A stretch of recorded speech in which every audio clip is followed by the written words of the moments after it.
ইসরায়েলকে বলে দিয়েছে যাও, প্লেনগুলো রেডি আছে ওখানে, বম্বিং করে সব উড়িয়ে দাও। কে কাকে দিয়েছিল এগুলা? এটা আনোয়ার সাদাত জানতো না? তারপরে যখন যুদ্ধের সময় তার আপন ভাই মারা গেল, তার আপন ভাইয়ের চোখের লাশ তার চোখের সামনে পড়া, তো সে বলছে আমি কার বিরুদ্ধে যুদ্ধ করছি? ইরানের বাদশাহ হুমায়ুনকে বলে তুমি যদি আমার সাথে থাকো তাহলে তোমাকে শিয়া হতে হবে। হুমায়ুনের মা কিন্তু ছিল শিয়া। এই জন্য ইরান তাকে আশ্রয় দেয় এবং কথা দেয় যে পার্সিয়ান পুরো আর্মি তার পিছনে থাকবে। ভাগ্যের জোরে পরে হুমায়ুন চলে আসে পাওয়ারে। হ্যাঁ, আপনার অন্যতম প্রশ্ন ছিল রাশিয়া ইরানের পাশে দাঁড়াবে কিনা। আমি নিশ্চিত হ্যাঁ, দাঁড়াবে। রাশিয়া রাশিয়া তো বলেছে ইরানে যা যা প্রয়োজন তারা তা দিবে, হ্যাঁ, কিন্তু পাকিস্তান কি দাঁড়াবে কোথায় করবে? সেটা হচ্ছে কথা। ইরানের পাশে না রাশিয়ার ক্রেমলিন স্কোয়ারে দাঁড়িয়ে থাকবে সেটা আমি কিন্তু বলতে পারছি না। হ্যাঁ। হ্যাঁ, কারণ আমার যে বন্ধু বান্ধব ছিল আমেরিকাতে সিরিয়ানরা, ওরা কিন্তু সিরিয়ান খ্রিস্টান ছিল।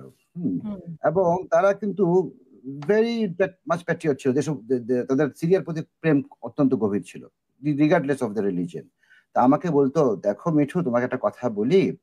তখন কিন্তু এই বাশার আল আসাদ যাকে ফেলা হয়, আমি বলছি 1988 সাল, 87-88 এর কথা বলছে, এই বাশার আল আসাদের বাবা হাফেজ আল আসাদ ছিল প্রেসিডেন্ট তখন।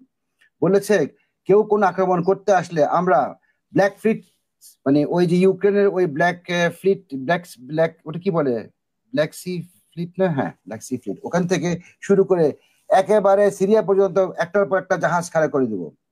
যতবার আক্রমণ হয়েছে রাশিয়াকে কোথাও খুঁজে পাওয়া যায়নি, পিছনে দেখেছি কেউ নেই, কিছুই করেনি।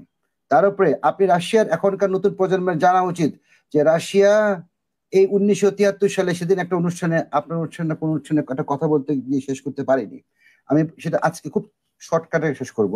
সেটা হচ্ছে 1973 সালে কিন্তু ইসরায়েল নামক রাষ্ট্রটা নষ্ট হয়ে যেত। যে প্ল্যান ছিল আপনার আনোয়ার আল সাদাতের। আনোয়ার আল সাদাত তখন মিশরের প্রেসিডেন্ট ছিলেন, ওনার ভাই ছিল wing commander or some higher officer in the air force। উনি যখন ওই এয়ারফোর্সের প্লেন নিয়ে অপারেট করছিল যুদ্ধে, রাশিয়ার প্রেসিডেন্ট ছিল তখন ফরাদ ভাইয়ের মনে আছে ব্রেজনেভ। হম। জি, ব্রেজনেভ তখন বলে যে প্লেনগুলো সব একসাথে, কমিউনিস্ট পার্টির secretary general. Exactly, he is supremo আর কি, চিফ। তো ও হ্যাঁ, সব মানে সুপ্রিম। সব প্লেনগুলো একসাথে সাজায় রাখে আমরা সুন্দর করে। তারপরে ইসরায়েলকে বলে দিয়েছে যাও, প্লেনগুলো রেডি আছে ওখানে, বম্বিং করে সব উড়িয়ে দাও। কে কাকে দিয়েছিল এগুলা? এটা আনোয়ার সাদাত জানতো না? তারপরে যখন যুদ্ধের সময় তার আপন ভাই মারা গেল, তার আপন ভাইয়ের চোখের লাশ তার চোখের সামনে পড়া, তো সে বলছে আমি কার বিরুদ্ধে যুদ্ধ করছি?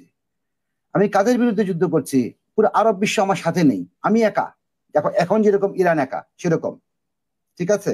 তারপরে আপনার যতগুলা প্লেন দিয়েছে সবগুলা প্লেনের কোড বলে দিয়েছে জ্যামার দিয়ে, আপনি টার্গেটই করতে পারছেন না, ইসরায়েলের কোনো প্লেনকে লক করতে পারেন না। আপনি দেখেন কি, যখন টারা চাপবেন সব ব্ল্যাঙ্ক, ঘোলা, কিছু পাচ্ছেন না।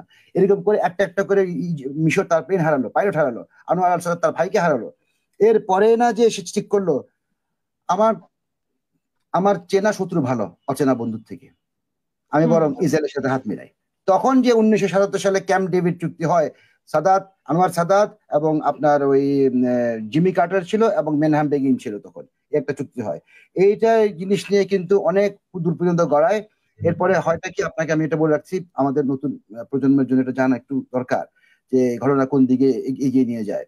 তখন এই যে উম, তখন ইসলামিক ব্রাদারহুড বলে একটা দল গঠন করা হয়। এটাও হুম। কিন্তু একটা ওয়েস্টার্ন কোন একটা শক্তির দ্বারা করা, প্রপোগেট করার জন্য। এবং এইটার যে ওখানে ওদের যে ওই ভদ্রলোকের যিনি দলের হেড ছিল, ওনার নাম ছিল মোহাম্মদ ইসলাম বলি। মোহাম্মদ ইসলাম বলির ভাই, আপন ছোট ভাই ছিল খালিদ ইসলাম বলি, মিশরীয় আর্মিতে, এবং উনি ছিল ট্যাঙ্ক ব্রিগেডে। এবং ওই ট্যাঙ্ক যখন সেই স্যালিউটে দেওয়ার সময় গ্রেনেড ট্যাঙ্ক থেকে নেমে গ্রেনেড নিক্ষেপ করে এবং মেশিন গান নিক্ষেপ গুলি বর্ষণ করে, সরি আমার একটা ফোন এসেছিল, আমার আল সাদাতকে হত্যা করা হয়। হুম। আমার তখন, আমি কিন্তু মানে তখন আমার ঠিক এইটা মনে নেই। আমি তখন পরে চিন্তা করলাম, আচ্ছা কাছেই তো ছিল হোসনি মোবারক, হোসনি মোবারক মরলো না কেন? আনোয়ার আল সাদাত মারা গেল কেন? সবকিছু পার্ট অফ দ্য প্ল্যান। আপনি এখানে এটা দিয়েছেন হরমুজ প্রণালী। আরেকটা কথা বলিনি, যেটা হচ্ছে হুম। শর্টকাটে যাব। এই যে শাহ শাহ শাহ শাহ করছি, কোন শাহ? যে শাহকে আনবে উনি কি সেই শাহ? মানে ইরানের যে পার্সিয়ান এম্পায়ার, পারস্য সাম্রাজ্যের সে শাহ, সেই ডাইনেস্টিকে বলা হয় কি বলেন জানেন? সাফাভিদ। সাফাভিদ সাম্রাজ্য। এই সাফাভিদ সাম্রাজ্যের কাছে যখন মোগল সম্রাট বাবরের ছেলে হুমায়ুন শেরশার কাছে পরাজয় বরণ করে সে যে ইরানে আশ্রয় নেয়, তখন ইরানের বাদশা ছিল দ্বিতীয় তাহমেসাব, এবং তাহমেসাব কিন্তু এই প্রথম ইরানে সুন্নিত থেকে এই প্রথম শিয়ার প্রচলন করায়, এই তাহমেসাব দ্বিতীয়। এবং ইরানের বাদশাহ হুমায়ুনকে বলে তুমি যদি আমার সাথে থাকো তাহলে তোমাকে শিয়া হতে হবে। হুমায়ুনের মা কিন্তু ছিল শিয়া, এই জন্য ইরান তাকে আশ্রয় দেয় এবং কথা দেয় যে পার্সিয়ান পুরো আর্মি তার পেছনে থাকবে। ভাগ্যের জোরে পরে হুমায়ুন চলে আসে পাওয়ারে। ওই ডাইনেস্টি, ওই বংশ বহুত আগে শেষ হয়ে গিয়েছে। বর্তমান যে অরিজিনাল যে শাহর নাম শুনি আমরা ইরানের, উনি কিন্তু একজন এয়ারফোর্স অফিসারের ছেলে। রয়্যাল কোনো রাজকীয় কোনো রক্ত ওনার শরীরে বয় না। এবং সেটা নিয়ে 1953 সালে কিন্তু একটা বিশাল সম্বর্ধনা দেওয়া হয় ইরানে।